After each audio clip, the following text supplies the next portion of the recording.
One decision that farmers will have to make for each one of their FSA farms is whether to keep or update their program yields.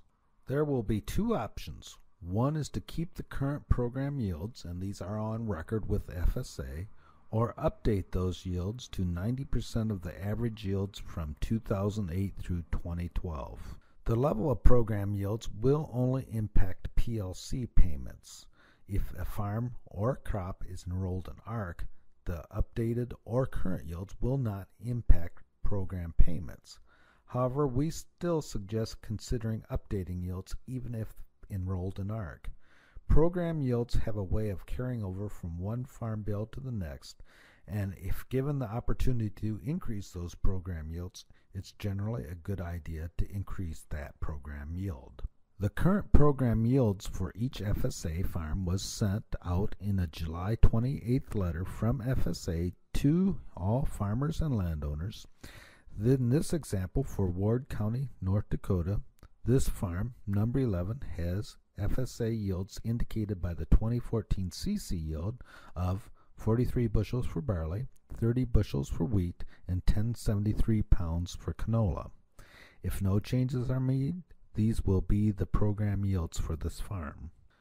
The alternative to current program yields are updated yields, which are based on plantings from 2008 through 2012. The updated yield will equal 90% of the average for all years from 2008 through 2012. The average yield will be based on the average of all years for which plantings were made. In the example above, corn and soybeans have all 5 years, so the average would be based on 5 years. If the crop was not planted in all years, as is in the case for wheat, which only had plantings for 2010 and 2012 in the example, the updated yield will be based on the yields that are planted. For wheat, in this example, it will be based on the average for 2010 and 2012. Plug yields will be used in certain cases in which there is a low yield. Each county and crop will have plug yields. In our example, we have 115 bushel plug yield for corn, 34 bushel plug yield for soybeans, and 48 bushel plug yield for wheat. The corn yield in 2012, 101 bushels, was below the plug yield of 115, so the 101 bushel yield will be replaced by 115.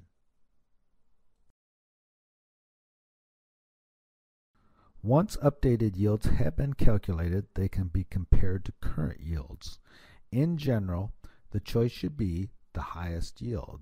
So, if updated yields result in the highest yields, they should be selected, and if current yield is the highest yield, it should be selected. The choice of updating method can vary by crop. Some crops can use updated yields, other crops can use current yields. In the above example, the producer would likely choose to update yields for corn and wheat and keep the current yield for soybeans. Soybean yield, the current yield is higher. For corn and soybeans, the updated yields are higher. There could be several reasons not to update yields. One reason is because the updated yield is not the highest yield.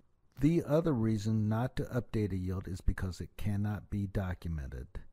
When updating yields, a farmer will self-certify those yields. However, there is a possibility of audit, in which case those yields must be documented. There's a couple scenarios, or many scenarios, where you could not provide those documents. For example, if you did not own or rent a farm in 2008 or 2009, it may be difficult to document 2008 and 2009 yields. Also, if you feed crops to livestock, developing documentation for yields may be problematic. To summarize, there are two options for each program crop. One is to keep the current program yield. The other is to update it to 90% of the 2008 to 2012 average. We would suggest, in general, choosing the highest yield, even if you're not in PLC, unless you cannot document an updated yield.